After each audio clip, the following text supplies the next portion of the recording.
এরপর সব স্টুডেন্টরা ট্রেনিং থেকে ফিরে আসার পর লুয়ের ক্লাসরুমটা আলাদা হওয়ায় সুজি অনেকটা সময় লুকে দেখতে পায়নি। তাই সুজির মনটা অনেক খারাপ ছিল। জিয়াং সুজিকে কিছু বলতে গেলে সে বলে সে হয়তো লুকে পছন্দ করে ফেলেছে, যা শুনে জিয়াং প্রথমে অবাক হয়ে যায়, যদিও পরে সে বলে তারও আমি কিছু একটা করছি। এরপর জিয়াং গুয়াংয়ের সাথে দেখা করে তাকে জিজ্ঞেস করে, আচ্ছা লুয়ের কেমন মেয়ে পছন্দ? গুয়াং কিছু বলতে না চাইলে জিয়াং সেখান থেকে রাগ দেখিয়ে চলে যায়। তখন সেখানে লু আর ফ্যাং চলে আসে। তো জিয়াং অনেক আগে থেকেই লুকে পছন্দ করত, তাই সে বারবার লুয়ের দিকে তাকায়, কিন্তু গুয়াং ভাবে জিয়াং হয়তো তাকেই দেখছে।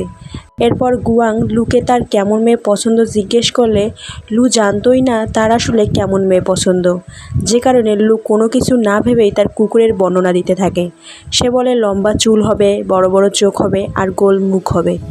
তো গুয়াং লুয়ের বলা কথাগুলো জিয়াংকে বলে দেয়। এরপর জিয়াং সুজিকে এই কথাগুলো বললে পরের দিন সুজি অনেক সেজেগুজে স্কুলে আসে, কিন্তু লু তার দিকে একবারও তাকায় না। তাই সুজি জিয়াংকে বলে, আমাকে দেখতে কি অনেক খারাপ লাগছে? লু তো আমাকে একবারও দেখলো না। এতে জিয়াং ওকে সান্ত্বনা দিয়ে বলে, চিন্তা করো না, সব ঠিক হয়ে যাবে। এরপর বাড়ি যাওয়ার সময় সুজি লুয়ের পাশে গিয়ে বসে আর অনবরত বকবক করতে থাকে, কিন্তু লু তার কোনো কথারই উত্তর দেয় না। সুজি বলে, আমার এখনও অতটা লম্বা চুল হয়নি, কিন্তু আস্তে আস্তে হয়ে যাবে। আর আমার চোখগুলো অনেক বড় বড় আর মুখটাও গোল। তার কথাগুলো শুনে লু বুঝতে পেরে যায়। এজন্যই গুয়াং তাকে জিজ্ঞেস করেছিল যে তার কেমন মেয়ে পছন্দ। তখন লু সুজিকে তার কুকুরের ছবি দেখিয়ে বলে, আসলে আমি তো আমার কুকুরের কথা বলেছিলাম। এটা জানতে পেরে সুজি অনেক লজ্জায় পড়ে যায়। পরের দিন ক্লাসে ইংরেজি এক্সাম নেওয়া হয়। সেখানে সুজি অনেক ভালো নাম্বার পেয়েছিল আর লু পেয়েছিল সব থেকে কম নাম্বার। তাই সুজি লুয়ের সাথে দেখা করতে যায়। সে লুকে বলে, তুমি যদি চাও তাহলে আমি তোমাকে ইংলিশ শেখাতে পারি, আর তুমি আমাকে ফিজিক্স আর ম্যাথ শেখাবে, কারণ এ দুটোতে আমি অনেক কাঁচা। তার এই প্রস্তাবে লুও রাজি হয়ে যায় আর সুজিও অনেক খুশি হয়।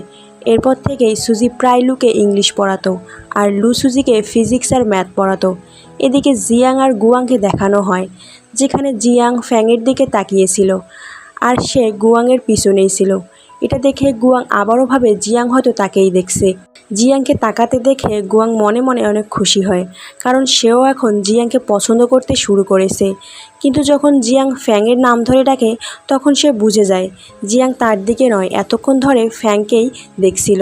এতে বেচারা গুয়াংয়ের মনটাই ভেঙে যায়। এরপর স্কুল ছুটি হলে লু সুজির জন্য অপেক্ষা করছিল। তখন সুজি তাকে মেসেজ করে বলে যে আমার আসতে দেরি হবে, তাই তুমি চলে যাও। কিন্তু দেখা যায় লু অনেকক্ষণ ধরেই সুজির জন্য অপেক্ষা করছিল। এরপর সুজি বাস স্টপে এলে সে লুকে জিজ্ঞেস করে, তুমি এখনও যাওনি?